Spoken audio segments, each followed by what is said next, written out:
వందనాలు తెలియపరుస్తున్నాం. నిజమే, చాలామంది మన జీవితంలో నా ఇల్లు బాగలేదు, నా వాస్తు బాగలేదు, నా పని బాగలేదు, నా బట్టలు బాగలేదు, నా కర్మ అని బాధపడతా ఉంటారు. అయేమి కాదు, నీలో పాపం ఉందని క్లియర్‌గా తెలియపరుస్తున్నాడు. కాబట్టి పాపం విడిచిపెడితే అన్నీ బాగానే ఉంటాయి. ఇల్లుదేముంది, వాస్తుదేముంది, ఈ భూమి మీద ఏడైనా ఉండొచ్చు మనం.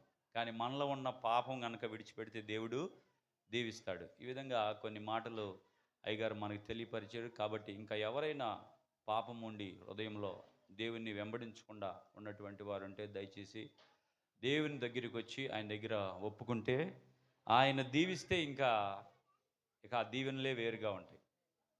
ఆయన దీవిస్తే. కాబట్టి ఆ దీవెన కొరకు ఎదురు చూడాలని మీ అందరికీ నేను తెలియపరుస్తూ ఈ వాక్యము హృదయంలో ఉంచుకొని వాక్యానుసారంగా జీవించాలి. అదేవిధంగా ఈ మాటలు చెప్పినటువంటి దైవ సేవకులకు వందనాలు తెలియపరుస్తున్నాను. మన మధ్యలో జ్ఞానమణి గారు ఉన్నారు. అయ్యగారి యొక్క సతీమణి గారు కొద్ది నిమిషాలు దేవుని యొక్క వాక్యాన్ని అందిస్తారు.